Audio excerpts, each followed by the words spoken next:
The dust kicked up in angry clouds as Felicity Anderson threw another dress into her weathered trunk, her fingers trembling not from fear, but from pure rage at the injustice of it all.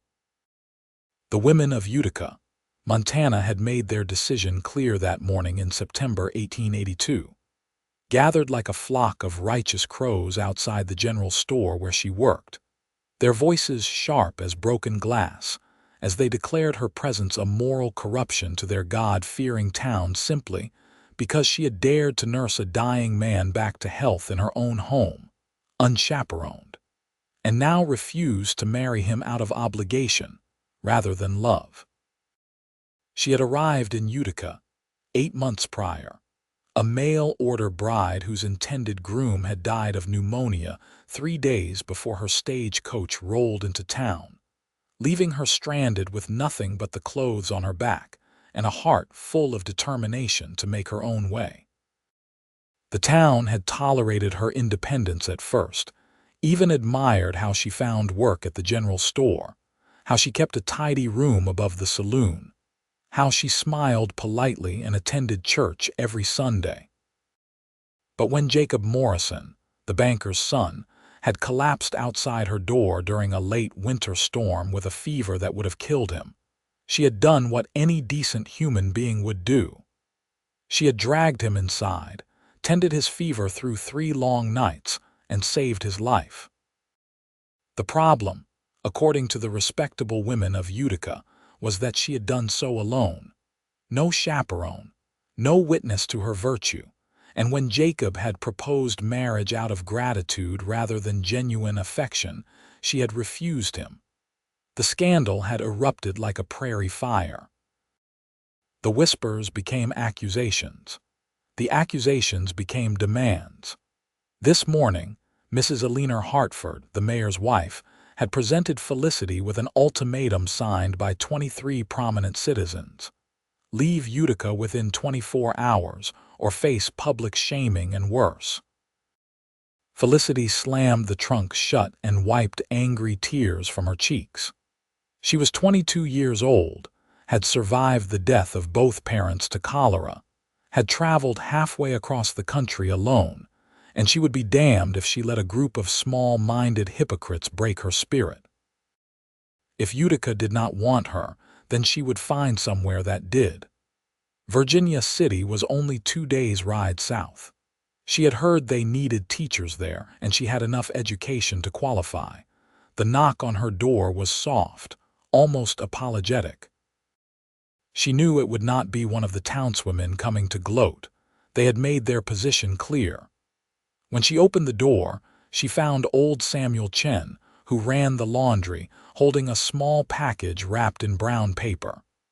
"Miss Anderson," he said quietly, his English precise despite his accent.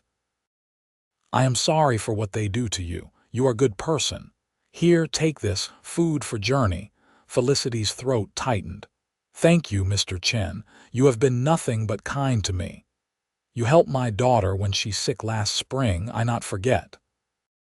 He pressed the package into her hands and bowed slightly before disappearing down the stairs. She was still standing there, holding the package and fighting back fresh tears, when she heard boots on the stairs. Heavy, purposeful steps. She tensed, wondering if the town had sent men to ensure she left. But when she turned, she saw Carter Lewis standing in the doorway, his hat in his hands and concern etched across his weathered face.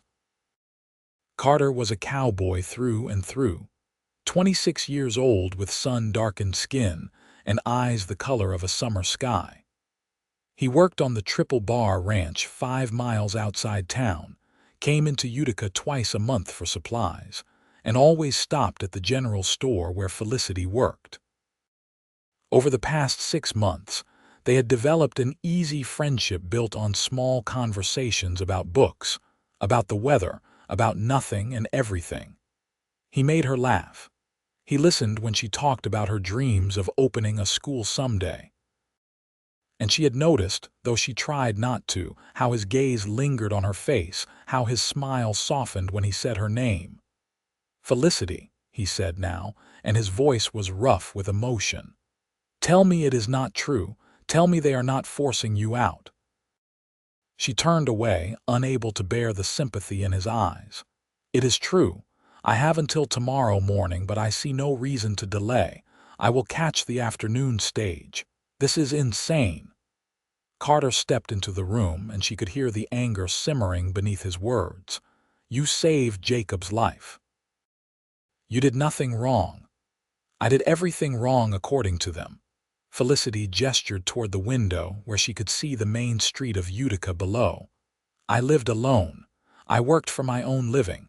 I refused a proposal from a respectable man. I have committed the unforgivable sin of independence, and they cannot tolerate it." Carter was silent for a long moment. When he spoke again, his voice was quieter but no less intense. "Where will you go?" "Virginia City. I have heard they need teachers." "That is 2 days through rough country." "You cannot travel alone." "I have no choice." "You do."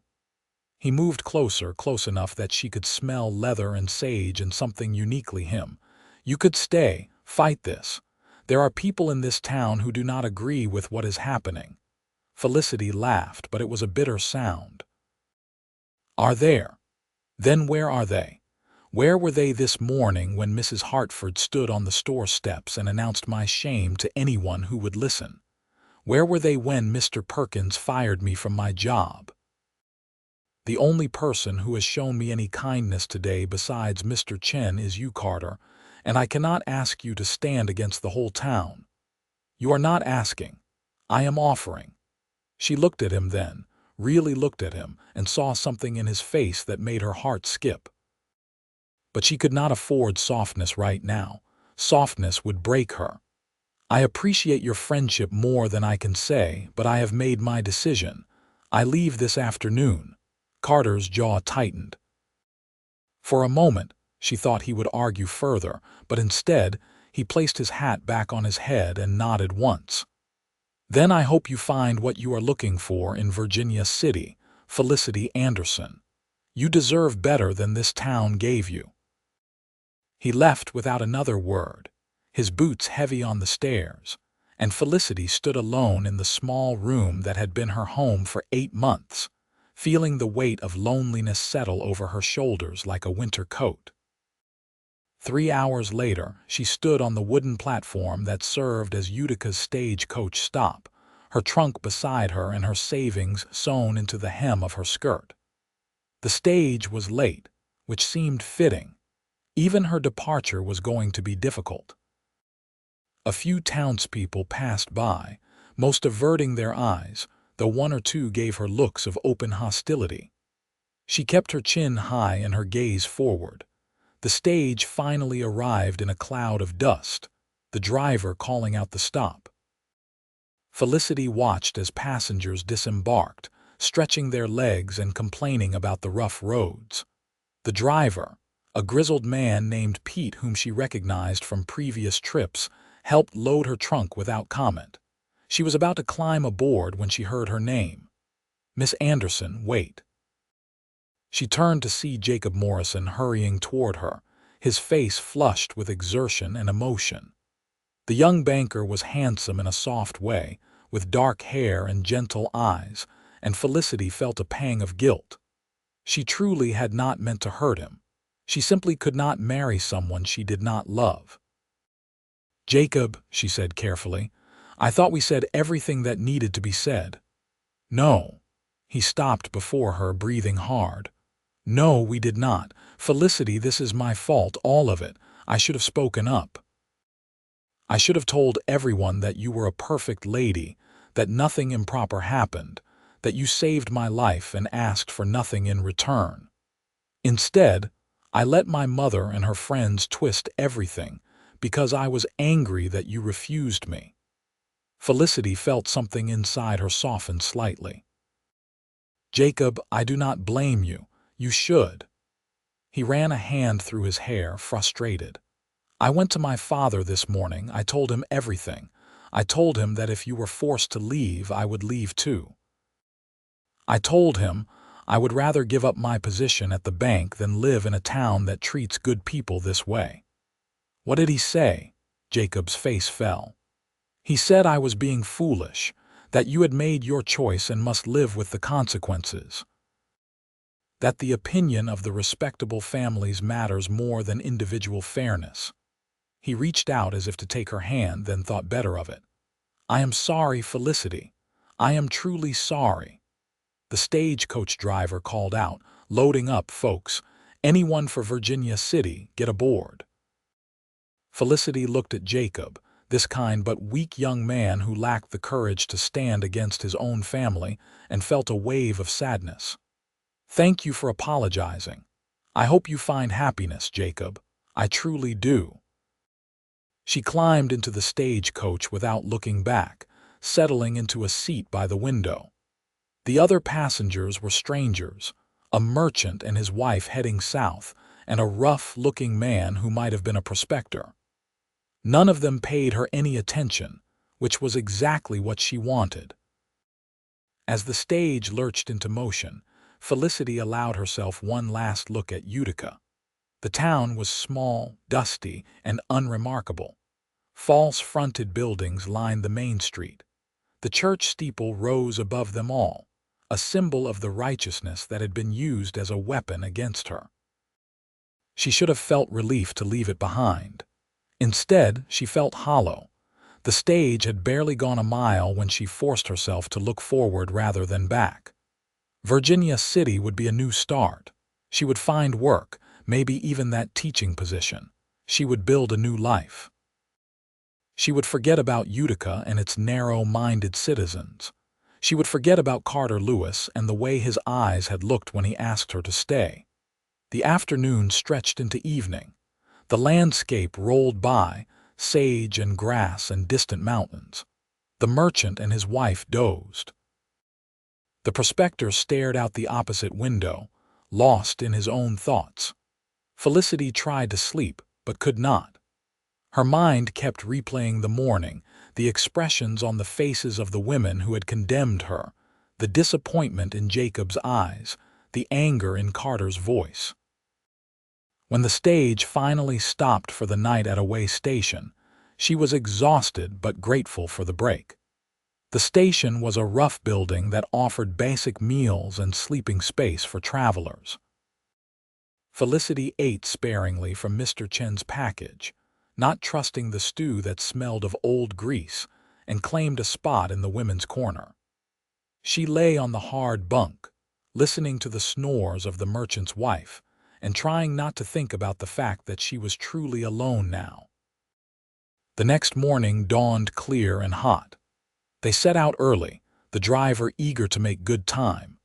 The landscape grew more rugged as they climbed into the hills. Felicity watched the scenery with detached interest, trying to feel something, anything, beyond the numbness that had settled over her. It was mid-morning when she heard it. The sound of hoofbeats, fast and urgent, coming from behind. The other passengers stirred, looking out the windows with various expressions of curiosity and concern. The prospector reached for something in his coat, and Felicity realized with a start that it was a gun. "Easy now," the driver called down. "Might just be someone in a hurry." But as the hoofbeats grew louder, Felicity saw the driver's hand move toward his own rifle. Bandits were not uncommon on these roads. She felt her heart begin to race, fear cutting through the numbness. She had survived being orphaned, survived crossing the country alone, survived being driven from a town by gossip and hypocrisy. She would not let her story end with a bullet on a dusty road. The horse drew alongside the stage, and Felicity heard the driver curse. "What in blazes do you think you are doing, Cowboy? Near gave me a heart attack." Felicity's breath caught. She leaned toward the window and saw him. Carter Lewis on a rangy bay horse, riding hard enough that both horse and rider were covered in dust and sweat. He had followed her. He had actually followed her. "Pull up," Carter shouted. "I need to talk to Miss Anderson." "I've got a schedule to keep," the driver yelled back, but he was already slowing the horses. Clearly, he recognized Carter and knew he was no threat. The stage rolled to a stop. Felicity sat frozen as Carter dismounted and strode to the door, pulling it open with more force than necessary. His face was flushed from the ride, his hair wild from the wind, and his eyes blazed with an intensity that made her forget to breathe. "Get out," he said. It was not a request. "Excuse me." Felicity found her voice, though it came out shakier than she intended. "I said get out. We need to talk." The merchant's wife gasped at Carter's rudeness. The prospector looked amused. Felicity felt a surge of anger that pushed aside every other emotion. "You have no right to order me around, Carter Lewis. I am a paying passenger on this stage. And I have ridden through half the night and all morning to catch up with you so you can give me 5 minutes of your time. I gave you all the time I had yesterday. I explained my decision. Well, I did not agree with it then, and I do not agree with it now. Get out of the stage, Felicity." She wanted to refuse. She wanted to tell him to go back to Utica and leave her alone, but something in his face stopped her. This was not the easygoing cowboy who had chatted with her about books. This was a man pushed to his limit, and she owed him enough to hear what he had to say. "Fine." She gathered her skirts and climbed down, waving off Carter's offered hand. 5 minutes. Then I get back on that stage and continue to Virginia City." Carter turned to the driver. "I need 10 minutes. Son, I have got a schedule." Carter pulled out a silver dollar and flipped it up to the driver. 10 minutes. The driver caught the coin, examined it, and grinned. "Take 15. We could all use a stretch anyway." Felicity wanted to protest that she had not agreed to 15 minutes, but Carter had already taken her elbow and was steering her away from the stage toward a cluster of rocks that offered some shade. She jerked her arm free the moment they were out of immediate earshot. "You cannot just chase after me and throw money around and expect me to change my plans," she said, her voice tight with frustration. "I am not some lost calf you are herding back to the ranch. No, you are a stubborn woman who is making a mistake. The only mistake I made was saving Jacob Morrison's life. Everything else has been taken out of my hands." Carter pulled off his hat and ran his fingers through his hair, a gesture of frustration she recognized. "That is exactly the point. You are letting them win. You are letting those small-minded people drive you away from a place you have every right to be. A place where I have no job, no friends except you and Mr. Chen, and no future. What exactly would I be staying for, Carter? Pride, principle. I need to eat. I need a roof over my head. Virginia City can offer me those things. Utica can offer you those things too. The Triple Bar is always looking for help. The owner's wife needs someone to help with the household and to teach their children. She has been looking for months." Felicity stared at him. "You want me to work at the ranch where you work. Do you have any idea what the gossip would be? They already think I am a fallen woman. Working alongside you would only confirm their suspicions. I do not give a damn what they think." "Well, I do. I have to live with their judgment. You do not understand what it is like to have people look at you like you are dirt, to whisper behind their hands, to cross the street to avoid you." "You are right," Carter said, and his voice dropped lower, more intense. "I do not understand that. What I understand is that you are one of the smartest, kindest, bravest women I have ever met. And watching you be forced out of town by a bunch of hypocrites makes me sick. What I understand is that I have been half in love with you since the first time you told me about that book you were reading, the one about the sea captain, and your whole face lit up when you described it.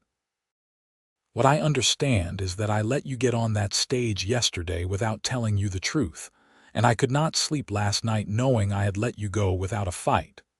Felicity felt the world tilt. The words hung in the air between them, impossible and wonderful and terrifying. "Carter, you cannot say things like that." "Why not? Because it is inconvenient. because it complicates your plans. Too bad. I am saying it anyway. I love you, Felicity Anderson. I have for months. And maybe you do not feel the same way. Maybe you never will. But I would rather you know the truth than spend the rest of my life wondering what might have happened if I had been brave enough to speak up. She opened her mouth, closed it again. Her heart was pounding so hard she could hear it in her ears. I cannot stay in Utica, she whispered. Even if I wanted to, even if I felt the same way, they will never accept me. Then we will not stay in Utica. Carter took a step closer, and she could see the determination in his face. The Triple Bar is outside town. You would be working for the Langston family, not the town. And if that is not far enough, then we will go somewhere else. I have been ranching since I was 15. I can find work anywhere. We could go to Wyoming, to Colorado, hell, we could go to California if that is what you wanted. But please, Felicity, do not run away thinking that you are alone. Do not leave thinking that nobody wants you here. Because I want you. I want you to stay, or I want to go with you, or whatever you need. Just do not disappear thinking that you do not matter to anyone. Tears were running down Felicity's face now, and she did not try to stop them. You would leave the Triple Bar. You have been there for 6 years. Mr. Langston trusts you. You have a future there. I have a job there. A future is something different. A future is something you build with someone you love. I hardly know you. But even as she said it, she knew it was not quite true. She knew he had a younger sister back in Kansas who he sent money to every month. She knew his favorite book was about a man surviving in the wilderness. She knew he drank his coffee black but liked sugar in his tea. She knew he was kind to animals and patient with children and loyal to his friends.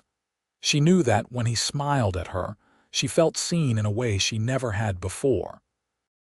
Then get to know me, Carter said softly. Give me a chance. Give us a chance. I am not asking you to marry me tomorrow or make any promises you are not ready to make. I am just asking you not to leave thinking that you have no reason to stay. Carter.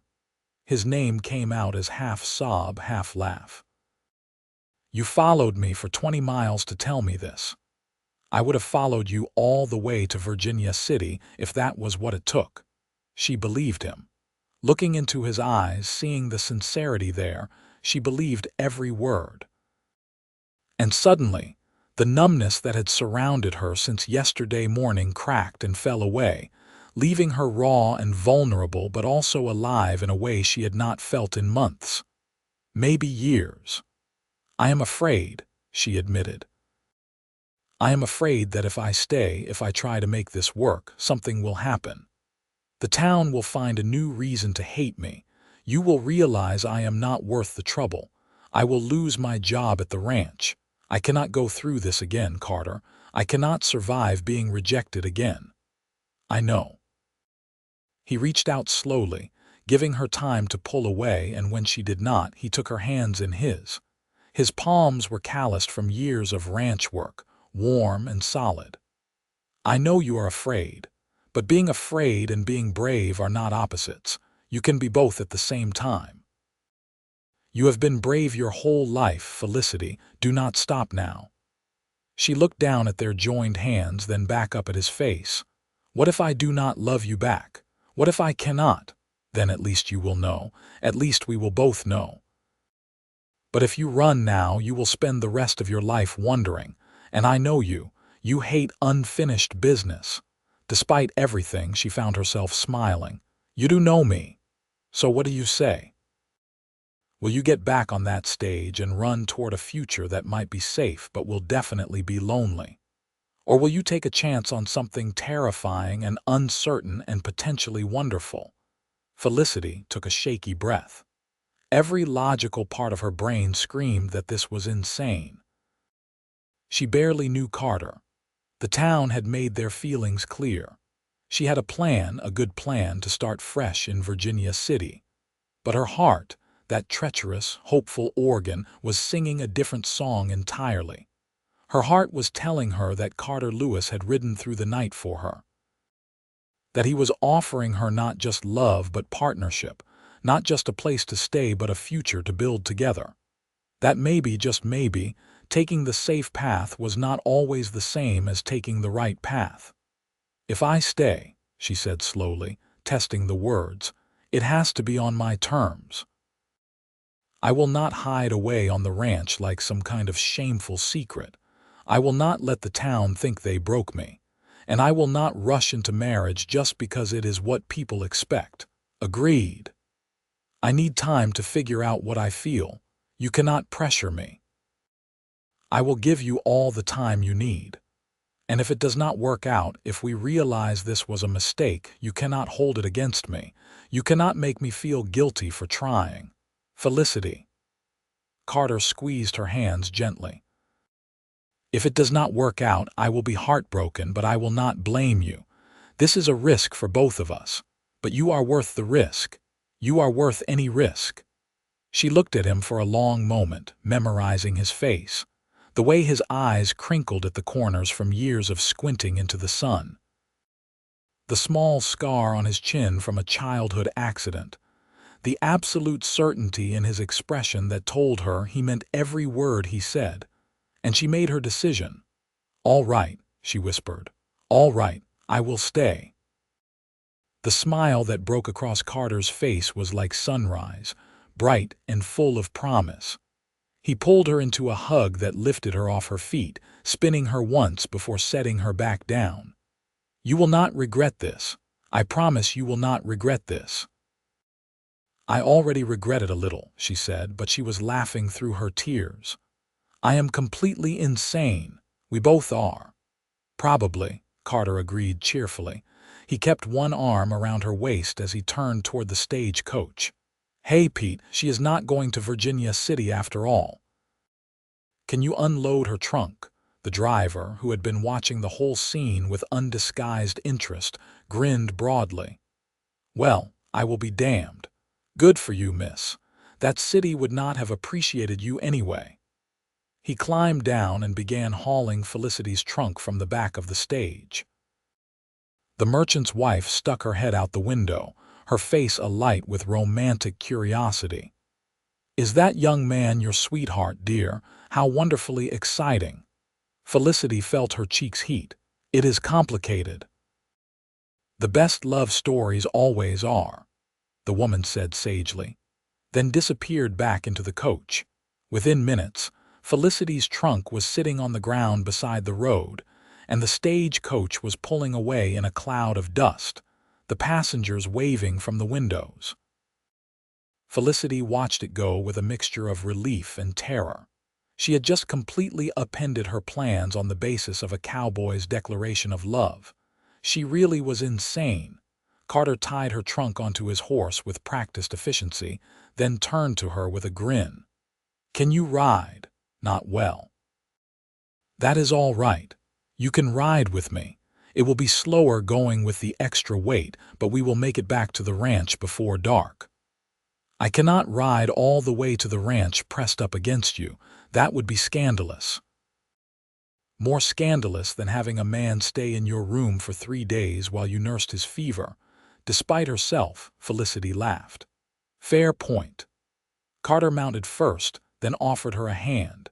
She hesitated only a moment before taking it, allowing him to pull her up behind him. It was awkward arranging her skirts, but finally she was settled with her arms wrapped around his waist. She could feel the warmth of him through his shirt, the steady rhythm of his breathing. It felt intimate and strange and also somehow natural. "Ready?" he asked. "No, but let us go anyway." The ride back was slower than Carter's breakneck pace that morning, but Felicity found she did not mind. The landscape was beautiful in the afternoon light, all gold and green under the endless blue sky. They did not talk much, both lost in their own thoughts, but the silence was comfortable. Felicity rested her cheek against Carter's back and tried to process everything that had happened in the last 24 hours. Yesterday morning, she had been a woman with a plan, ready to start fresh in a new town. Now she was riding back to the very place that had rejected her, pinning her hopes on a cowboy who had declared his love after a 5-minute conversation on the side of the road. It should have felt reckless. Instead, it felt like coming home. The Triple Bar Ranch came into view as the sun was beginning its descent toward the western mountains. It was a substantial operation, with a large main house, several outbuildings, a barn and corrals that held dozens of horses and cattle. Smoke rose from the chimney of the main house, and Felicity could see people moving about, doing the evening chores. Carter guided his horse toward the main house and dismounted, then helped Felicity down. Her legs were shaky from the long ride, and she stumbled slightly. Carter steadied her with a hand on her elbow. "Easy there. You will get your land legs back in a minute." The front door of the house opened, and a woman emerged, wiping her hands on an apron. She was perhaps 40, with graying brown hair pulled back in a bun and a face that looked kind but tired. "Carter, there you are. We were wondering where you had gotten to. You missed the noon meal and—" Her voice trailed off as she noticed Felicity. "Oh, hello, Mrs. Langston. This is Miss Felicity Anderson. Felicity, this is Margaret Langston. She owns the Triple Bar with her husband, Daniel."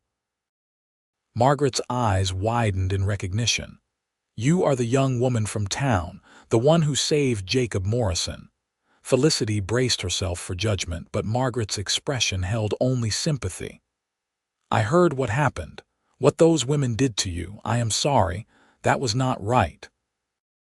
The kindness in her voice nearly undid Felicity. She had been expecting condemnation, not compassion. "Thank you," she managed. Carter jumped in. "I caught up with her on the stage to Virginia City, convinced her to come back." "You mentioned you were looking for help with the household and teaching the children. Well, Miss Anderson is educated, hardworking, and excellent with people. I thought maybe you two should talk." Margaret studied Felicity for a long moment, her expression thoughtful. "Can you cook, Miss Anderson?" "Yes, madam, and clean and sew and keep accounts. I can teach reading, writing, arithmetic, history, and some science. I am not afraid of hard work. What about gossip? Because I will tell you straight, if you work here, the town will have opinions. Some of our ranch hands go into Utica every week. Word will get around. Can you handle that?" Felicity lifted her chin. "Mrs. Langston, the town already thinks the worst of me. At least if I am working here honestly, I will know the truth even if they do not." A smile tugged at Margaret's lips. "I like you. Come inside. Let us talk properly." An hour later, Felicity had been offered a position as household manager and tutor for the Langston children. There were 3 of them: Robert, age 10, Alice, age 8, and little Thomas, age 5. They needed education, and Margaret needed help managing the household so she could focus more on the ranch operations. The pay was fair, the room was private, and best of all, it was 5 miles from Utica and the judgment of its citizens. Felicity accepted on the spot. Carter carried her trunk to a small but tidy room off the kitchen that would be hers. It had a real bed, a washstand, a chair, and a window that looked out over the corrals. After the cramped room above the Utica saloon, it felt like luxury. "Thank you," Felicity said as Carter set the trunk down. "For everything, for following me, for believing in me." He turned to face her, and in the dimming light from the window his expression was serious. "I meant what I said earlier. I love you, and I know you need time and I will give it to you, but I want you to know that I am not going anywhere. I will be right here, whenever you are ready." Felicity's heart squeezed. She wanted to say she loved him too, wanted to close the distance between them and kiss him and let herself fall completely. But she had been burned by rushing before, by making decisions based on what other people expected rather than what she truly felt. She owed it to both of them to be honest. "I care about you," she said carefully. More than I thought I could after everything that happened. But I need to be sure, Carter. I need to know this is real and not just me being grateful or scared of being alone. I understand. He moved toward the door, then paused. For what it is worth, I think you are the kind of person who knows her own heart pretty well. Trust yourself, Felicity. You have good instincts. He left, closing the door softly behind him, and Felicity sat on the edge of the bed, her mind spinning. She was on a ranch, about to start a new job with a cowboy who loved her, working just a few hundred yards away. Nothing had gone according to plan, and yet somehow, sitting in this small room as the evening light faded, she felt more hopeful than she had in a very long time. The next weeks settled into a rhythm that was exhausting and exhilarating in equal measure. The Langston children were bright but undisciplined, having gone months without formal schooling. Felicity started each morning with lessons, teaching them in the ranch's sitting room while Margaret handled the morning chores. In the afternoons, she helped with cooking, mending, and the 100 other tasks that kept a ranch household running. Carter was around constantly, but kept his distance, respecting her request for space. He would tip his hat when they passed in the yard, would join them for meals in the big ranch kitchen with the other hands, would sometimes linger after dinner to listen to Felicity read to the children. But he never pushed, never demanded her attention or time. It should have made things easier. Instead, his patience made her fall harder. She noticed things about him. The way he was gentle with the horses, talking to them like they were old friends. The way he showed young Robert how to tie a proper knot with endless patience. The way he made Alice laugh by pretending to be scared of the chickens. The way he helped old George, one of the older ranch hands, with tasks that were getting too difficult for him without making a fuss about it. She also learned more about his past. His father had died when he was 14, leaving him to support his mother and younger sister. He had worked any job he could find until he was old enough to sign on as a ranch hand. He had sent money home faithfully until his mother remarried a good man who could provide for them. His sister Sarah was now 19 and engaged to a shopkeeper in Kansas. Carter had not been home to visit in 3 years but wrote letters every month. "You miss them?" Felicity asked one evening. They were sitting on the porch of the main house, watching the sunset paint the mountains pink and gold. The children were in bed, and the other ranch hands had gone to the bunkhouse. It was one of the rare moments when they were alone together. "Every day," Carter admitted. "But I am proud of the life they have now. My sister will never have to worry about money the way we did growing up. That is worth being far away. You are a good brother. I try to be." He glanced at her, the fading light catching in his eyes. "Family is important. Not just blood family, but the family you choose, the people who stand by you." Felicity knew he was talking about more than his sister. "Like you stood by me. Like you would stand by the people you love. I have seen you with the Langston children. You already love them even though you have only known them a few weeks. You have a gift for that, for opening your heart." "Sometimes that feels more like a curse," Felicity said softly. "Caring too much, getting hurt. The alternative is not caring at all. That is not living. That is just existing."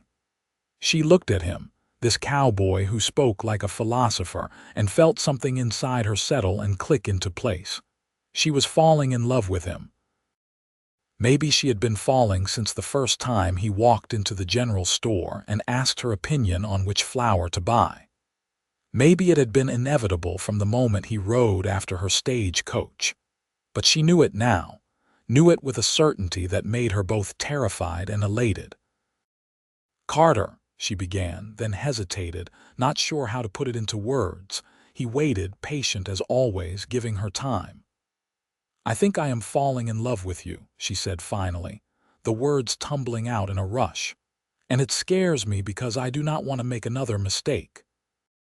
I do not want to be wrong about this, but every day I am more certain, and I do not know what to do with that." Carter's face transformed, joy breaking across it like dawn. "You do not have to do anything with it yet. Just knowing that you feel it, that I am not alone in this, that is enough for now." "Is it? Is it really enough?" "For now, yes. Because I trust that when you are ready you will tell me, and until then I am happy just being near you." Felicity felt tears prick her eyes. "How are you so patient?" "Because you are worth waiting for." He reached over and took her hand, lacing his fingers through hers. It was the first time he had touched her since that day on the road, and the contact sent warmth flooding through her. "Take all the time you need, Felicity. I will be here."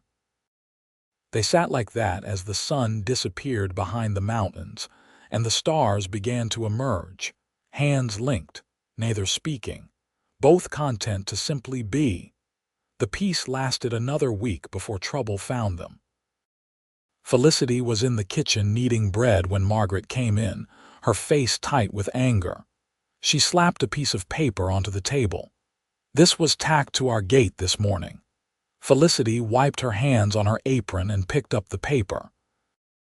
The message was short and vicious. "Respectable ranches do not employ fallen women. Send her away or face consequences." The words hit like a physical blow. Felicity felt her stomach turn. "I am so sorry, Mrs. Langston. I never meant to bring trouble to your door. I will leave immediately." "You will do no such thing." Margaret's voice was steel. "I will not be bullied by anonymous cowards. You have done excellent work here. My children adore you, and I do not give a damn what the gossips in Utica think. But the ranch, your reputation." "My reputation is built on 30 years of fair dealing and hard work. If people want to judge me for employing a good woman who did nothing wrong, then they are not people whose opinions matter." Margaret pulled the paper from Felicity's hands and walked to the stove, tossing it into the fire. "Let them try something.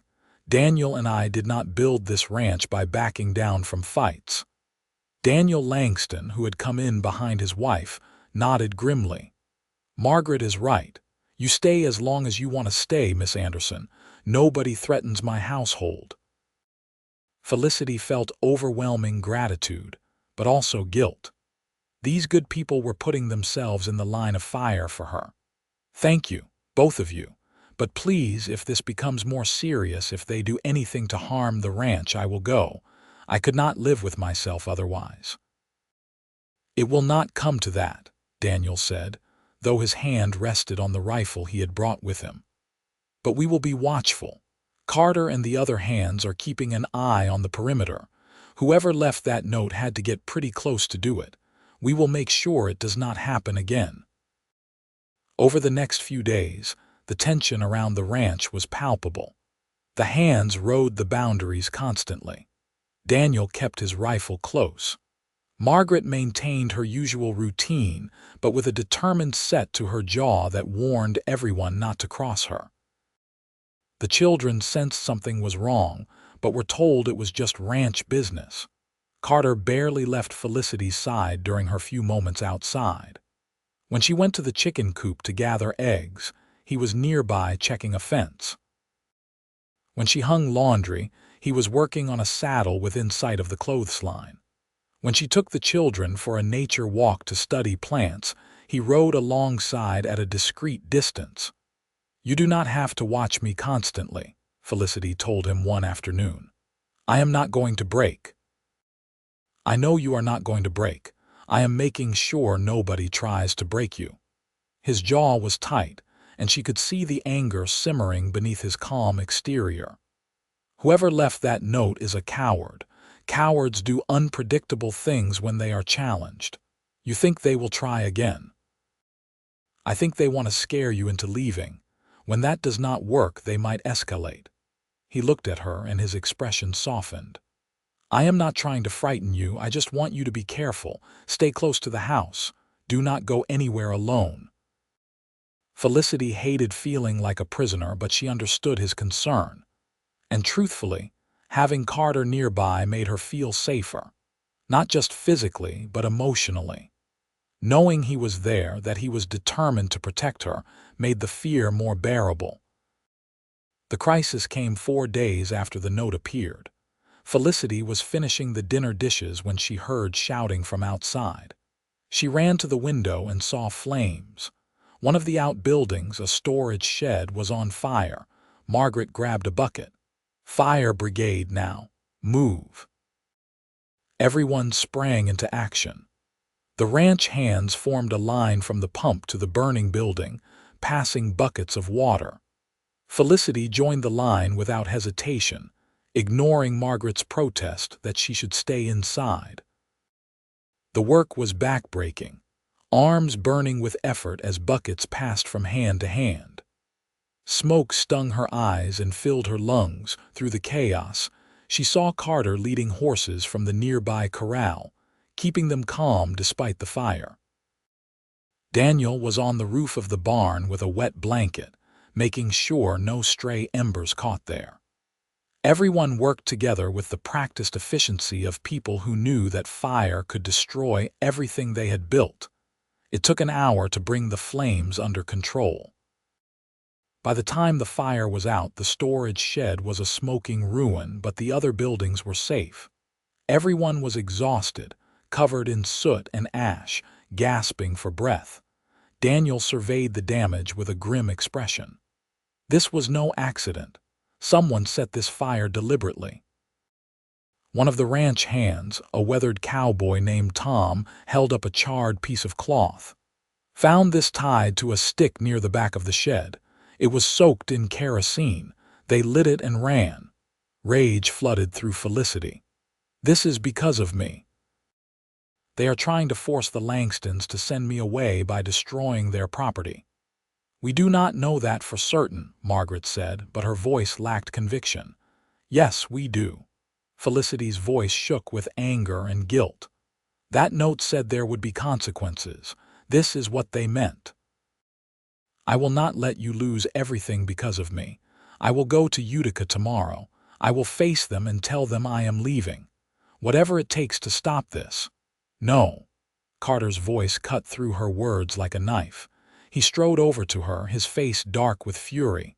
"You will not give in to terrorists. That is what these people are, Felicity. They are using fear and violence to get what they want. If you give in now, you are telling them that tactic works. But the ranch, the Langstons could lose everything. The Langstons can make their own decisions." Daniel stepped forward, his expression as hard as Carter's. "And we have decided that we do not negotiate with cowards who set fires in the night. This is our land. You are our employee, and we will deal with this our own way." "How?" Felicity felt tears of frustration on her cheeks. "How do you deal with people who hide behind anonymity?" "By refusing to be intimidated," Margaret said firmly. "And by making sure the law gets involved. Daniel, first thing tomorrow, you ride into Utica and get the sheriff out here. This is arson. It is a crime. Let him do his job." The sheriff, a practical man named Bill Morton, came out the next afternoon. He examined the remains of the shed, talked to everyone who had been present, and took the kerosene-soaked rag as evidence. Then he pulled Daniel, Margaret, and Felicity aside. "I will be honest with you folks," he said, his voice weary. "Unless we can prove who did this, there is not much I can do, and even if we had proof, getting a conviction against prominent town citizens would be difficult. People in Utica have strong feelings about Miss Anderson's situation." "So you are saying they can burn our buildings and face no consequences?" Daniel's voice was dangerous. "I am saying the law has limitations, especially when it comes to wealthy people protecting their own." Sheriff Morton looked uncomfortable. "Off the record, I think what happened to Miss Anderson was wrong. But I am one man and I have to live in that town. I have to work with those people. I will do what I can, but you should not expect miracles." After he left, Felicity felt the weight of hopelessness settle over her. Even the law could not or would not protect them. The people who wanted her gone had all the power. That night, unable to sleep, she slipped out of the house and walked toward the corrals. The moon was nearly full, bathing everything in silver light. She leaned against the fence and watched the horses moving in the darkness, finding comfort in their peaceful presence. She did not hear Carter approach until he was right beside her. Could not sleep either. Too much thinking. Want to share those thoughts. Felicity was quiet for a long moment. I am thinking that maybe I was naive to believe I could stay here. Maybe the world does not work the way I wish it did. Maybe sometimes the bad people win and there is nothing you can do about it. I refuse to believe that. Carter's voice was passionate. I have seen good people build lives against incredible odds. My parents did it. The Langstons did it. You have done it, every day since you arrived in Montana. The people trying to drive you away are loud, but they are not the majority. They are just the ones with the most power in Utica. Power is what matters, though. They can destroy this ranch piece by piece until the Langstons have no choice but to let me go, or we can stop giving them that power. Carter turned to face her fully. Marry me. Felicity's breath caught. What? Marry me? Not just because I love you, though I do, but because if you are my wife, you become part of my family. You stop being a lone woman they can target. You become a rancher's wife with a husband who will fight for you. It changes the dynamic. Carter, I cannot marry you just for protection. That is not fair to you. It would not be just for protection. Felicity, I have been in love with you for months. I want to marry you because I want to spend my life with you. The protection is just a fortunate benefit. He took her hands, and even in the moonlight, she could see the sincerity in his face. But I also will not push you into something you are not ready for. If the timing is wrong, we will find another way. Felicity's mind raced. She did love him. She had admitted as much to herself weeks ago. And the idea of being his wife, of building a life with him, filled her with longing. But was it right to marry him when part of her motivation was fear? Would he always wonder if she had chosen him for the right reasons? I do love you, she said slowly. I think I have for a while. But I do not want you to think I am using you. The thought never crossed my mind. You could not use someone if you tried. It is not in your nature.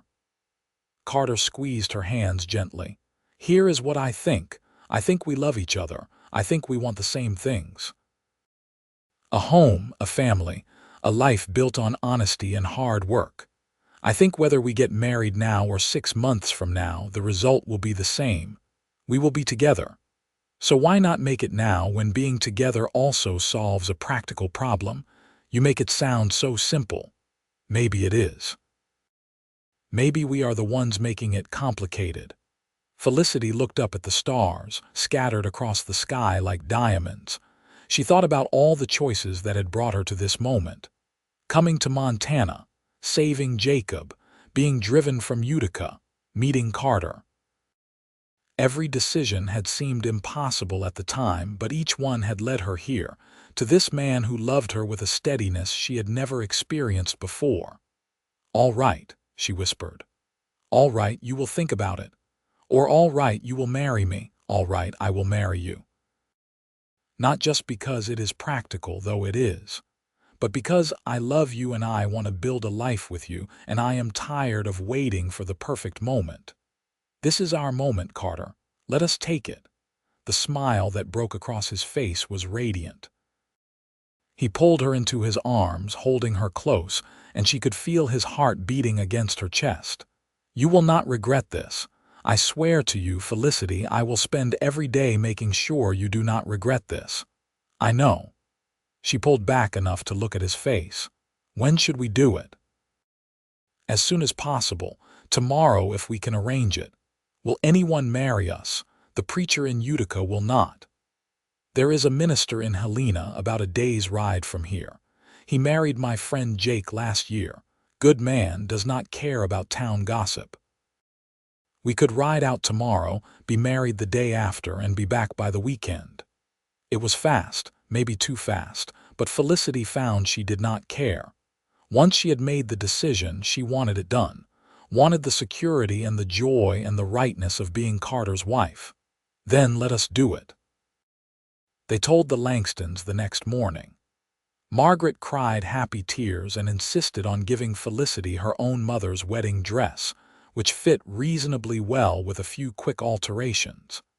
Daniel shook Carter's hand and told him he was a lucky man. The children were thrilled, especially Alice, who declared it the most romantic thing she had ever heard. They left at noon, riding together on Carter's horse with a pack horse carrying supplies. The journey to Helena took them through some of the most beautiful country Felicity had ever seen, past rivers and forests and meadows full of wildflowers. They stopped to camp that night under a sky so full of stars, it looked like someone had spilled diamonds across black velvet. Carter built a fire while Felicity laid out their bedrolls on opposite sides of the flames. They ate a simple meal of bread, cheese, and dried meat, then sat watching the fire burn down to embers. "Nervous?" Carter asked. "Terrified," Felicity admitted. "But also excited. Is that strange?" "No. I feel the same way. This is a big step. Do you really think it will help, being married?" "I think it will help you feel less vulnerable. But more than that, I think it is the right thing for us regardless of what anyone else thinks or does. I want to be your husband, Felicity. I want to wake up next to you every morning and know that we are building something together. I want that too."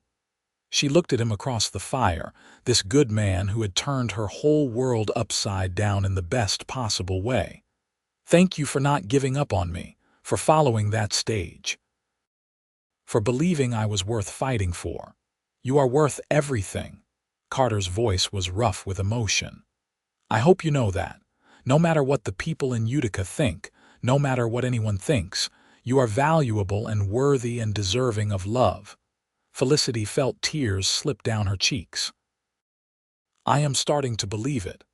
They arrived in Helena the next afternoon, dusty and trail-worn but happy. The minister, a kind elderly man named Reverend Thompson, agreed to marry them that evening.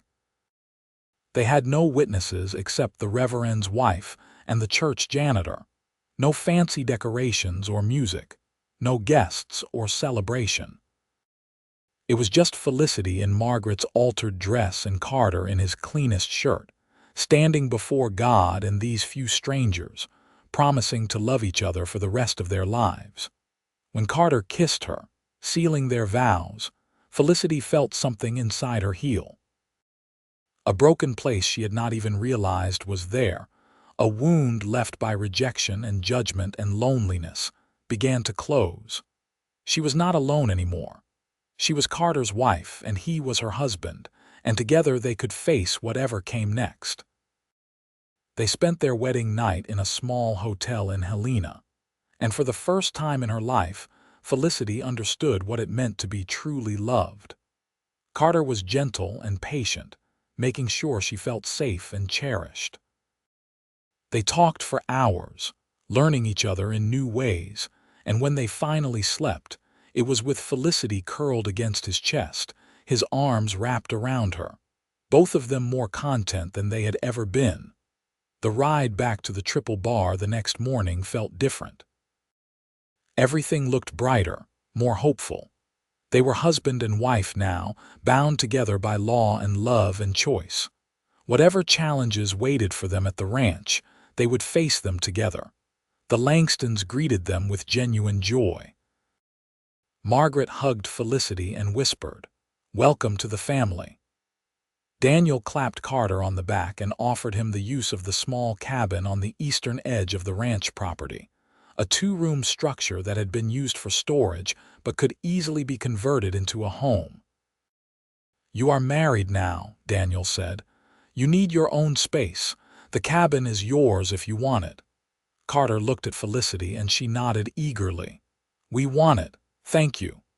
Over the next week, they worked together to turn the cabin into a home. They cleaned and repaired hung curtains that Margaret donated, built furniture from scrap wood. Felicity planted a small garden outside the front door. Carter fixed the roof and reinforced the walls. It was hard work, but they did it side by side, talking and laughing and planning their future. Felicity continued teaching the Langston children and helping Margaret with the household, but now she went home each evening to her own place, to her husband. They cooked simple meals together, read by lamplight, talked about their days. It was a quiet life, but it was theirs, and that made it precious. The peace lasted 3 weeks before word of their marriage reached Utica. Felicity was in the main house helping with laundry when Margaret came in with another note, this one delivered by one of the ranch hands who had been in town for supplies. "It is from Mrs. Hartford," Margaret said, her voice tight. "She has requested a meeting with you." "Tomorrow afternoon at her home." Felicity's stomach dropped. "She wants to confront me in person, or she wants to concede defeat. You are a married woman now, a rancher's wife. That changes things, or it just makes them angrier." But Felicity knew she could not hide forever. "I will go." "Carter can come with me. Are you sure? It could be unpleasant. I am sure. If they still have something to say to me, then I will listen, but I will not be ashamed of who I am or the choices I have made." Carter, predictably, was not thrilled with the idea. It could be a trap. "In the middle of town, in broad daylight, I doubt it. They want to say their piece. Fine. Let them. Then maybe they will leave us alone." The next afternoon, Felicity dressed in her best dress, the one Margaret had given her for teaching. She pinned her hair up carefully and looked at herself in the small mirror Carter had hung in their cabin. She looked different than she had when she first arrived in Montana. Thinner from hard work, more weathered from sun and wind, but also stronger, more sure of herself. Carter drove the wagon into Utica, his jaw set and his hand never far from the rifle he had brought. They drew stairs as they rode down the main street. Felicity kept her head high and her gaze forward, refusing to show fear. Mrs. Hartford's house was one of the nicest in town, a 2-story structure with a painted fence and a manicured garden. She met them at the door herself, her expression unreadable. "Miss Anderson, or should I say Mrs. Lewis now?" "Mrs. Lewis," Felicity confirmed. "Come in." "Your husband may wait in the parlor. I wish to speak with you privately." Carter looked like he wanted to argue, but Felicity touched his arm. "It is all right. I will be fine." Mrs. Hartford led Felicity to a sitting room while Carter was shown to the parlor. Once they were alone, the older woman gestured for Felicity to sit. She remained standing herself, clearly preferring the power position. "I will be direct," Mrs. Hartford said. "Your marriage was unexpected. It complicates matters." "Complicates matters. Is that how you describe your harassment?" "Your campaign to drive me away. You were a problem. An unmarried woman living independently, refusing a good man's proposal, setting a dangerous example for other women in town. You needed to leave. So you left threatening notes and burned the Langstons' property." Mrs. Hartford's eyes narrowed. "I did no such thing. The note was my idea, yes, but the fire was not. That was the work of some overzealous young men who misunderstood the situation. Overzealous young men you undoubtedly encouraged. I encouraged nothing illegal. I simply stated the truth, that your presence in Utica was unwelcome. If others took that as license to act, that is on them." Felicity felt her anger rise, hot and righteous. "You hide behind plausible deniability, but we both know you are responsible. You turned the town against me for daring to live my life on my own terms. You punished me for saving a man's life. And when I had the audacity to refuse to be shamed, you escalated. Well, I am here to tell you that it did not work. I am married now. I am staying. And there is nothing you can do about it. Actually, there is." Mrs. Hartford's smile was cold. You see, as a married woman, you are no longer your own person. You are your husband's responsibility, and your husband is a ranch hand and employee. If Carter Lewis's wife continues to be a source of controversy, it will be very easy to pressure Mr. Langston to let him go. No rancher wants that kind of trouble attached to his operation. Felicity felt the blood drain from her face. She had not considered that they might target Carter. You would destroy a man's livelihood because you disapprove of his wife. I would protect the moral fabric of this community by any means necessary. You are a hypocrite. The words burst out of Felicity before she could stop them. You claim to care about morality, but you use fear and intimidation. You claim to be a good Christian woman, but you show no mercy or compassion. You are not protecting anything except your own sense of power. Mrs. Hartford's face flushed. How dare you speak to me that way? How dare you treat people this way? You decided I was guilty without a trial, without evidence, without even speaking to me. You turned your friends against me like a pack of dogs, and now you threaten my husband because I will not bow to your authority. You are a bully, Mrs. Hartford. Nothing more, nothing less. For a long moment the two women stared at each other. Then, to Felicity's surprise, Mrs. Hartford laughed. It was not a kind sound. You have spirit, I will give you that, but spirit only gets you so far. You are one woman, I have the entire town behind me. Do you? Or do you have a handful of frightened people who are afraid to stand up to you? The door to the sitting room opened, and to Felicity's shock, Jacob Morrison stepped in. He looked nervous but determined. She is right, Mrs. Hartford. You do not speak for the whole town. Jacob, what are you doing here? I was invited by you. Remember, you wanted me here to support your position. He turned to Felicity. I am sorry it has taken me this long to do this publicly, but Mrs. Hartford, I need to say something. Felicity Anderson did nothing wrong when she saved my life. She was a perfect lady. She asked for nothing in return, and when I proposed marriage, she refused because she did not love me, not because she was improper. My mother and her friends have twisted the truth to serve their own purposes, and I am done being silent about it. Mrs. Hartford's face went white. Your mother will hear about this. My mother already knows. I told her this morning that I was coming here to set the record straight. She was not happy, but I am 23 years old. It is time I started making my own moral decisions. Other people began to enter the room. Mr. Chen, the laundryman. The baker, a round-faced man named Hans.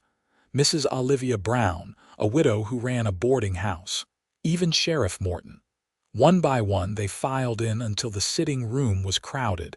Mrs. Hartford looked around in growing alarm. What is this? Sheriff Morton spoke up. This is the intervention you should have seen coming, Alina. You have been running this town like your own personal kingdom for too long. We have let you do it because it was easier than fighting. But this time you went too far. Arson is a crime. So is harassment. And we are not going to stand by and let you drive good people away anymore. You have no proof that I was involved in the fire. Maybe not, but we have proof that you organized the campaign against Mrs. Lewis. We have your note. We have testimony from people you recruited to your cause, and we have had enough.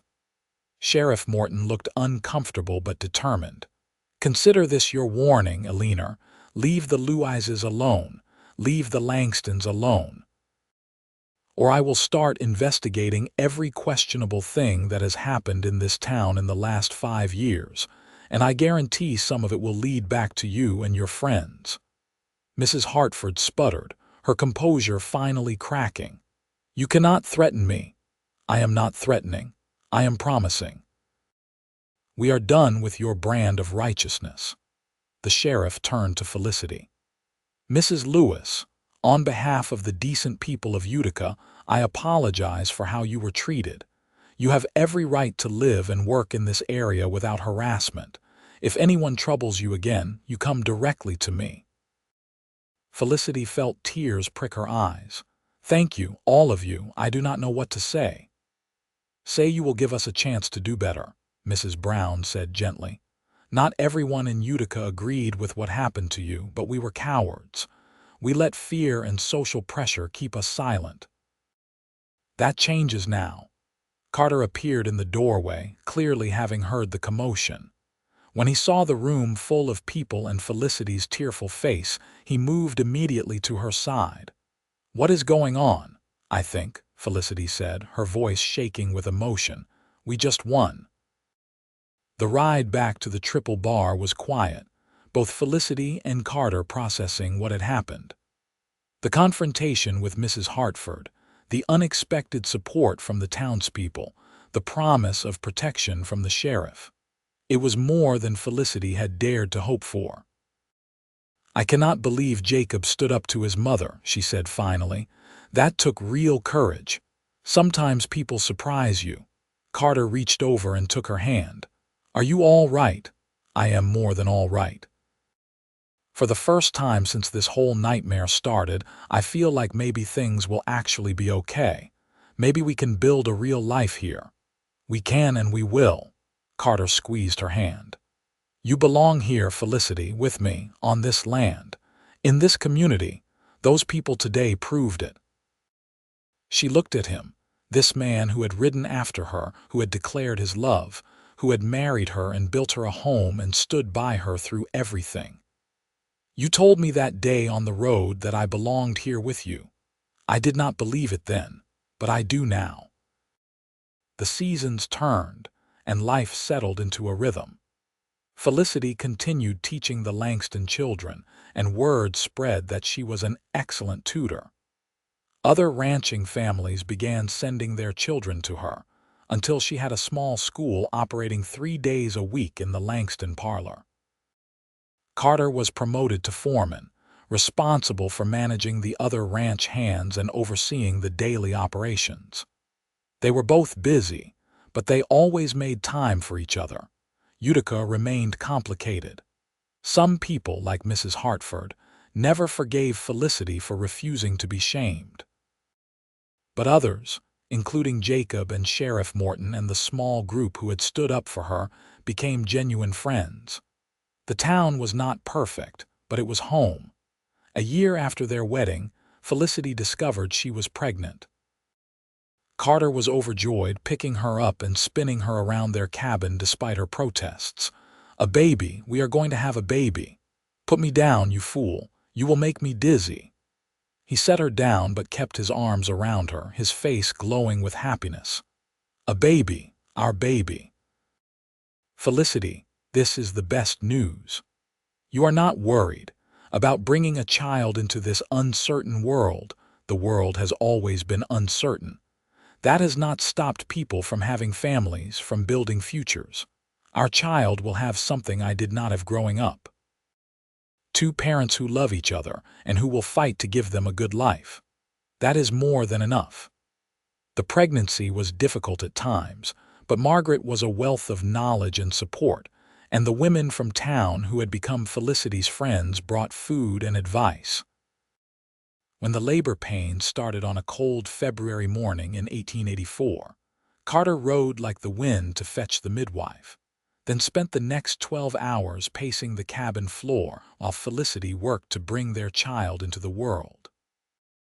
Their son was born just before dawn, a healthy baby with a powerful set of lungs and Carter's eyes.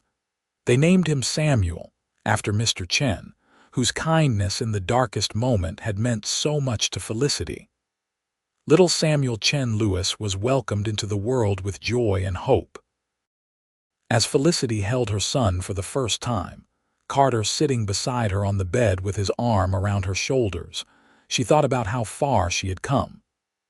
2 years ago, she had been on a stagecoach running away from rejection, convinced that she would never find a place where she belonged.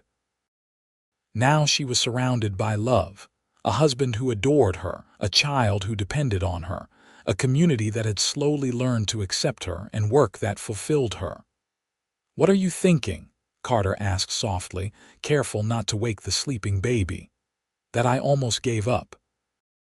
That day on the road when you chased after me, I almost got back on that stage. I almost let fear win. But you did not. You chose courage instead. You chose us. Best decision I ever made. She leaned her head against his shoulder, feeling the warmth of his body, the steadiness that had been her anchor through every storm. You told me that day that I belonged here with you. You were right. I was right about a lot of things, Carter said with a smile. But mostly I was right that you are worth any risk, any fight, any struggle. You are the best thing that ever happened to me, Felicity Lewis. You and this little one. Samuel stirred in Felicity's arms, making the soft sounds of a newborn dreaming. She looked down at his tiny face, perfect and peaceful, and felt her heart expand with a love so powerful it almost hurt. This was her family.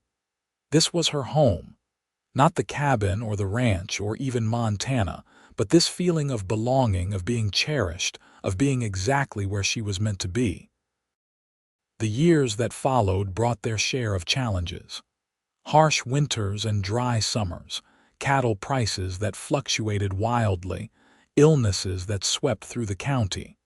But through it all, Felicity and Carter faced everything together. They had 2 more children, a daughter they named Rose and another son, Martin. The little cabin became crowded, so Carter built an addition, then another, until it was a proper house with 4 bedrooms and a large kitchen where the family gathered every evening. Felicity's school continued to grow. By 1890, she had 20 students and needed to move the school to a larger building in town. The Utica Town Council, which had once wanted her gone, now funded her position and gave her a small salary. She was respected as an educator and as a citizen.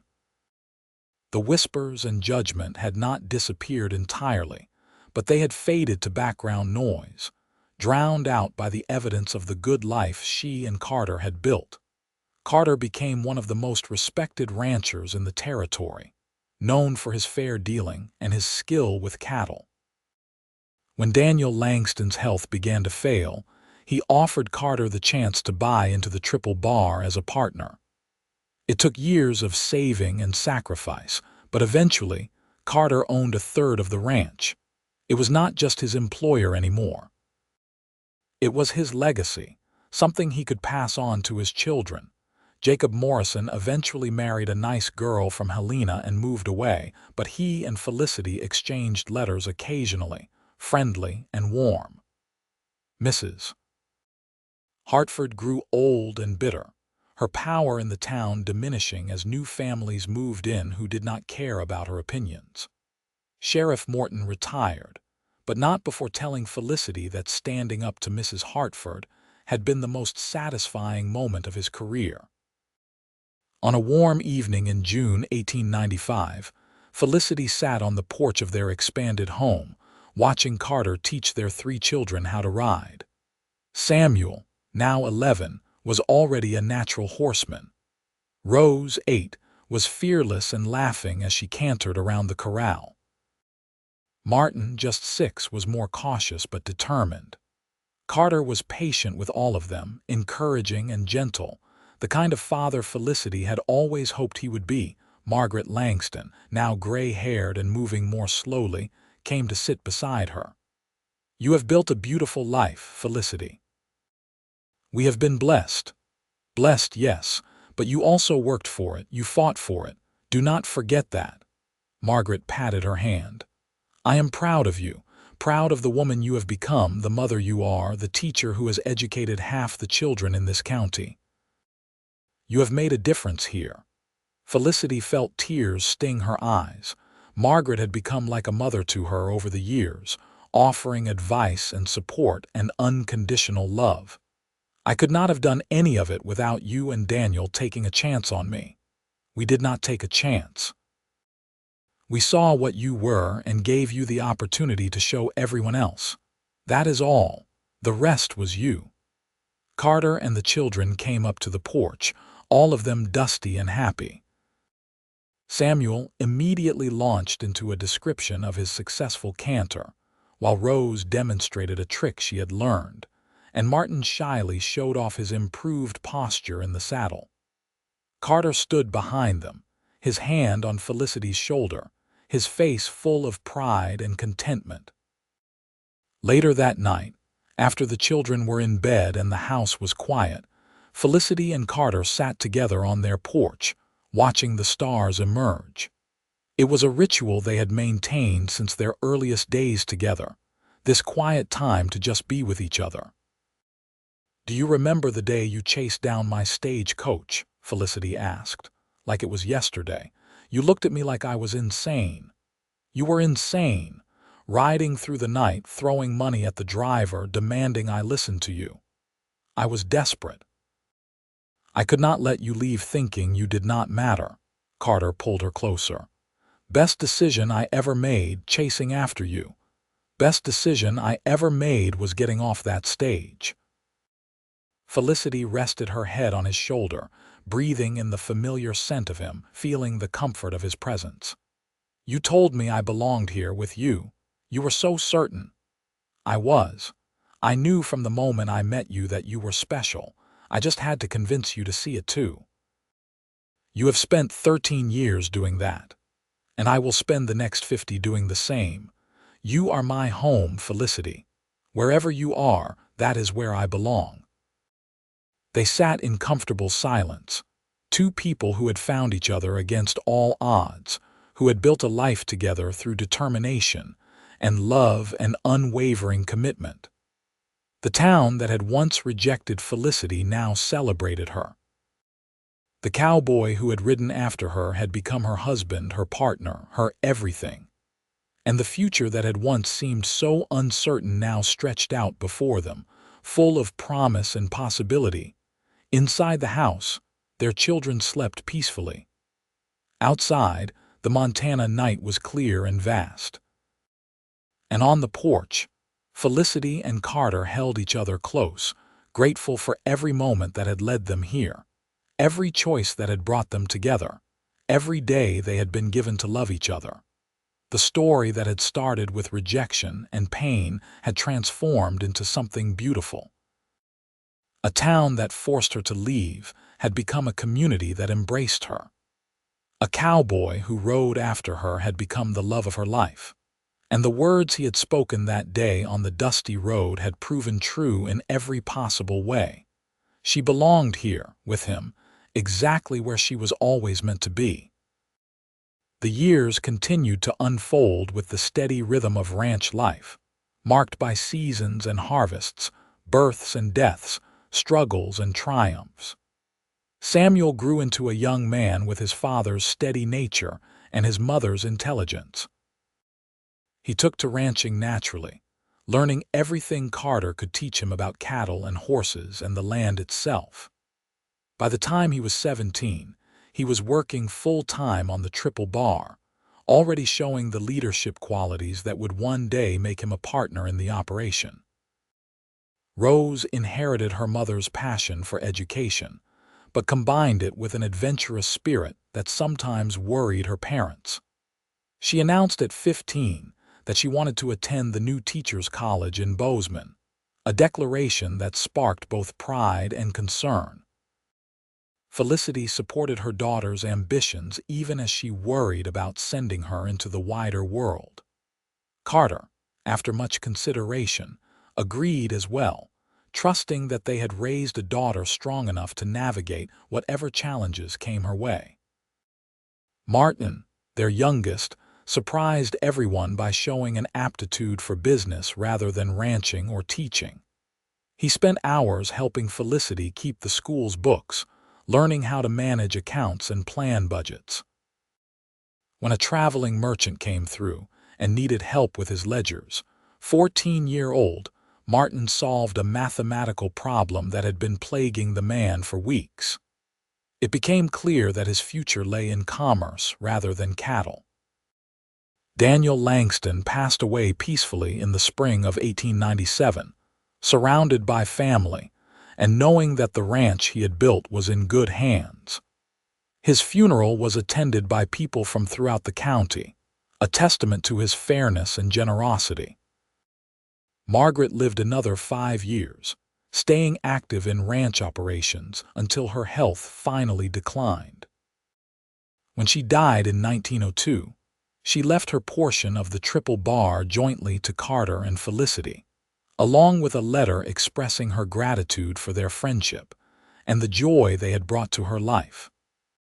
Felicity wept over that letter, remembering the day she had arrived at the ranch desperate and rejected, and how Margaret had offered her not just a job but dignity and a chance to rebuild. That kindness had changed everything. With Daniel and Margaret gone, Carter and Felicity found themselves the senior generation, responsible not just for their own family, but for the continued success of the triple bar. It was a heavy responsibility, but they carried it together as they had carried everything else. They expanded the operation, buying additional land and cattle. They updated the ranch buildings, installing modern conveniences as they became available. They hired new hands and trained them in the methods that had made the triple bar successful. The school Felicity had founded continued to thrive. By 1905, it had grown into a proper schoolhouse with 2 teachers, though Felicity remained the principal and taught the older students herself. She took particular joy in teaching young women, encouraging them to pursue education and independence in ways she had been denied as a young woman. Several of her students went on to attend college, and 2 became teachers themselves, spreading knowledge throughout Montana. Utica itself changed over the years. The coming of the railroad in 1899 brought new businesses and new people. The town that had once been small and insular became more cosmopolitan, more accepting of different ways of living. Mrs. Hartford's influence faded as new civic leaders emerged, people who judged others by their character and contributions rather than their adherence to rigid social rules. By the turn of the century, Felicity was one of the most respected women in town, her past difficulties remembered only by the oldest residents. On their 20th wedding anniversary in 1903, Carter surprised Felicity with a trip. He had arranged for Samuel to manage the ranch for 2 weeks while they traveled to Chicago. It was Felicity's first time seeing a major city, and she was overwhelmed by the size, the noise, the incredible energy of urban life. They visited museums and theaters, ate in restaurants, walked along the lake. It was magical and exhausting in equal measure. But what struck Felicity most was how different city women's lives were from hers. She saw women working in shops and offices, living independently, pursuing careers. She saw possibilities that had not existed when she was young, and while she was grateful for the life she had built in Montana, she also felt a pang of wonder about the path not taken. "You ever regret it?" she asked Carter one evening as they sat in their hotel room overlooking the Chicago streets. Staying in Montana, building a ranch life instead of something more cosmopolitan, Carter considered the question seriously. "No, I love the land. I love the work. I love waking up and knowing that what I do matters, that I am building something that will last. But I am a man. Society gives me permission to choose my path. You have had to fight for every choice you have made, so I think the question is, do you regret it?" Felicity thought about her life. The struggles and the joys, the pain of rejection and the warmth of acceptance, the children she had raised and the students she had taught. "I regret nothing," she said finally. "I wish it had been easier. I wish I had not been forced to leave Utica that day, had not been made to feel ashamed for doing the right thing. But I do not regret the life we have built. I would not trade our marriage or our children or our home for anything. Even if you could go back and change things. Make different choices. If I made different choices, I would not have you. I would not have Samuel or Rose or Martin. I would not have the school or the friendships or the satisfaction of knowing I helped build something good. So no, I would not change things. Every hardship led me to you. That makes it worthwhile. Carter pulled her close and kissed her forehead. I love you, Felicity Lewis. I have loved you since the moment you told me I was insane for chasing your stagecoach, and I will love you until my last breath. They returned to Montana renewed, ready to face whatever came next.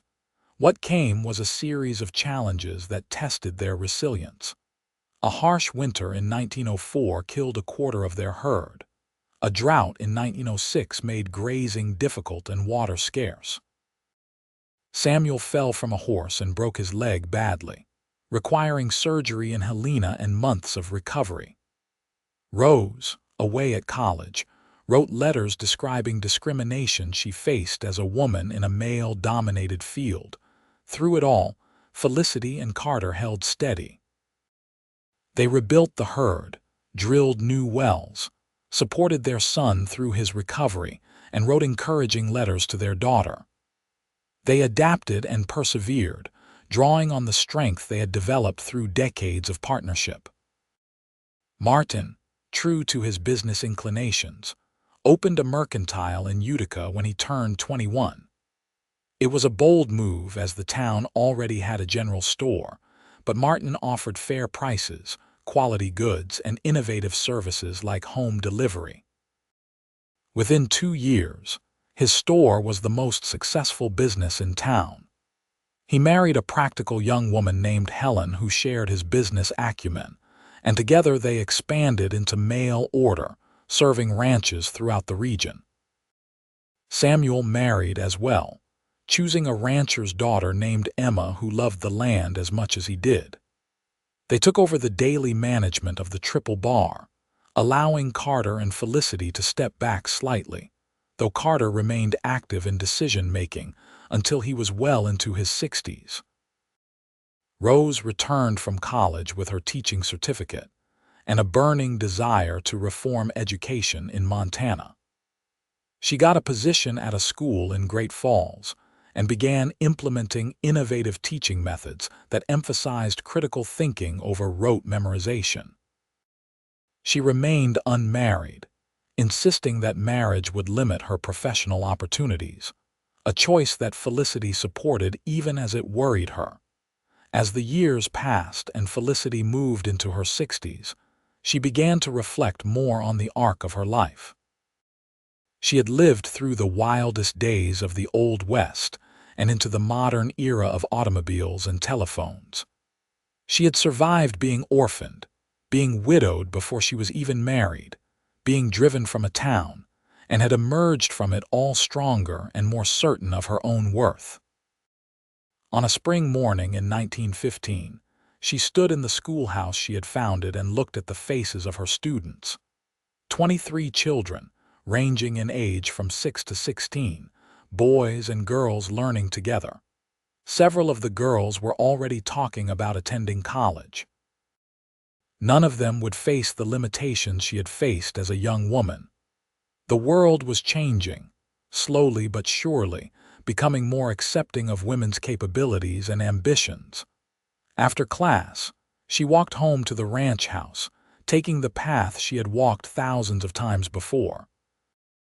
Her step was slower now, her joints aching in ways they had not when she was young, but her mind remained sharp and her spirit undimmed.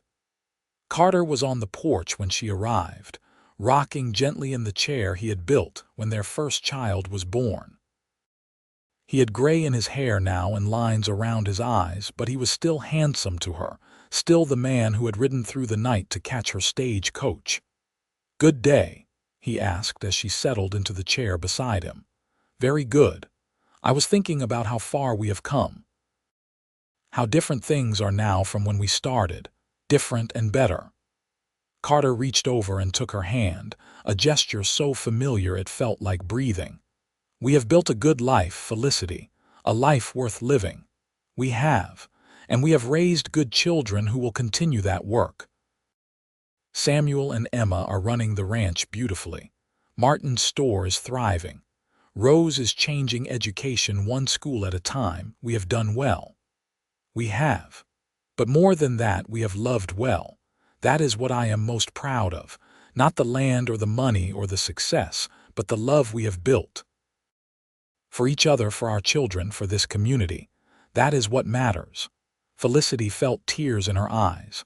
After 32 years of marriage, he could still move her with his words. I love you, Carter Lewis, more than I can express. I know, and I love you. You belong here, Felicity. You have always belonged here. With me. The same words he had spoken that day on the road, when everything was uncertain and she was running toward an unknown future. They had proven true in ways she could never have imagined. She did belong here, in this place they had built together, surrounded by the evidence of their love and labor. As the sun set over the Montana landscape, painting the sky in shades of pink and gold, Felicity and Carter sat together on their porch, hands linked, hearts full. They had lived a grand adventure, not of dramatic escapades or dangerous exploits, but of quiet courage, enduring love, and the determination to build something good in a world that had tried to break them. They had survived. They had thrived. They had loved. And that was everything. The seasons continued their eternal dance, and Felicity and Carter moved through their 70s with the grace of people who had lived full lives. They passed the ranch operations entirely to Samuel and Emma, contenting themselves with advisory roles and the joy of watching their grandchildren grow. There were 6 grandchildren in total, 3 from Samuel and Emma, 2 from Martin and Helen, and surprisingly, 1 from Rose, who had finally married a fellow teacher at 42 and given birth to a daughter at 43. Felicity retired from teaching at 70, handing the school over to a capable young woman who had been her student 20 years earlier. On her last day, the entire town turned out to honor her. They presented her with a plaque recognizing her 40 years of service to education in Montana. The mayor, a man young enough to have no memory of the scandal that had nearly driven her away, praised her as one of the most influential citizens in Utica's history. Carter stood beside her during the ceremony, proud and teary-eyed, his hand on her shoulder. When she gave her farewell speech, she spoke about the importance of second chances, of communities that grow and change, of the power of education to transform lives. She did not mention the rejection she had faced or the difficult early years. There was no bitterness in her, only gratitude for the life she had been allowed to build. As they aged, their world gradually grew smaller, contracting from the wide horizons of their youth to the immediate circle of family and home. They spent long hours on the porch, watching the land they loved, talking about memories and laughing over old stories. Carter's hands, once so strong and capable, grew stiff with arthritis. Felicity's eyesight dimmed, making reading difficult. But they had each other, and that was enough. On a cold winter evening in January 1923, as they sat by the fire in the house Carter had built and expanded over 4 decades, he turned to her with a serious expression. "If I go first, you need to promise me something. Carter, do not talk like that. We are both 75 years old. We need to talk like this." His voice was gentle but firm. "Promise me that you will not give up, that you will keep living, keep teaching the grandchildren, keep being yourself. Do not let my death diminish you." Felicity felt tears on her cheeks. "I will promise if you promise the same.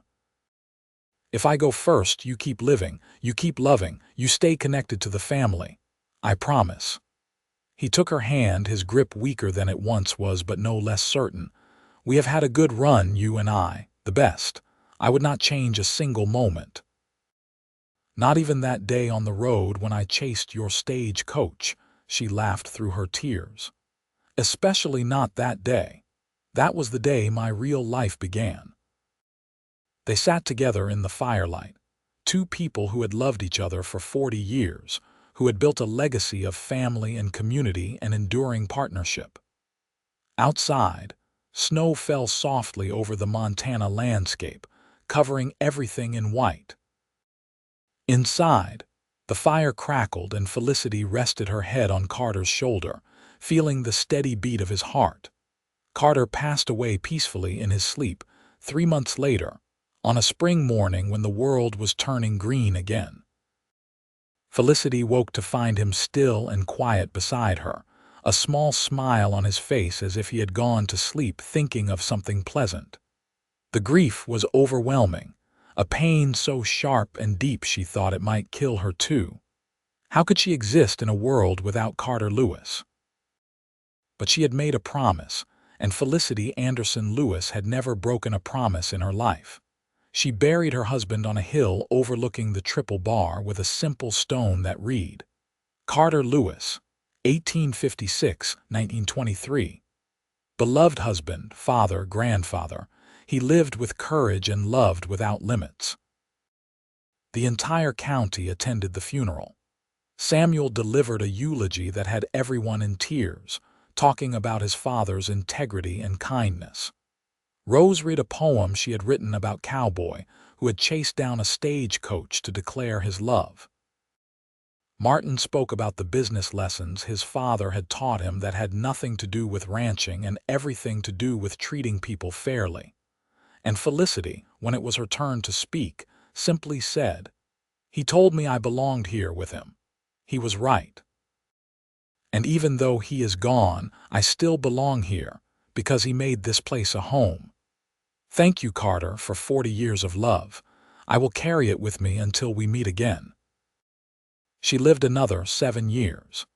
Years filled with her grandchildren and great-grandchildren, with continued involvement in the school and the community, with the satisfaction of seeing the world she and Carter had built continue to thrive. She published a small memoir about education on the frontier that was used in teacher training programs throughout the West. She donated money to establish a scholarship fund for young women pursuing higher education. On a warm summer evening in 1930, at the age of 82, Felicity died peacefully in her sleep, surrounded by family. She was laid to rest beside Carter on the hill overlooking the Triple Bar, her stone reading, Felicity Anderson Lewis, 1858–1930. Beloved wife, mother, grandmother, teacher. She built a life of courage and love. The legacy they left was not just the ranch or the wealth they had accumulated or even the children they had raised, though all of those mattered. Their real legacy was the story itself, the tale of a woman rejected by a narrow-minded town and a cowboy who rode after her to say she belonged. It became a family legend, passed down through generations, a reminder that love and courage can overcome any obstacle, that standing up for what is right matters, that building a life with someone you truly love is the greatest adventure of all. Their great-great-grandchildren still live on the Triple Bar, still work the land that Carter and Felicity helped build into one of the most successful ranches in Montana. The school Felicity founded evolved into a regional education center that continues to serve rural communities. And in Utica, there is a historical marker that tells the story of Felicity Anderson Lewis, the teacher who transformed education in the territory and proved that determination and integrity can change the world. But the heart of the story, the part that matters most, is simpler than that. It is the story of two people who found each other against all odds, who chose each other every day for 40 years, who built a life of meaning and purpose and joy. It is the story of a cowboy who chased a stagecoach to declare his love, and a woman brave enough to get off that stage and take a chance on something wonderful. It is the story of belonging, of home, of love that endures beyond death and legacy that lasts for generations. And it all began with 5 simple words, spoken on a dusty road in Montana, words that changed everything. You belong here with me.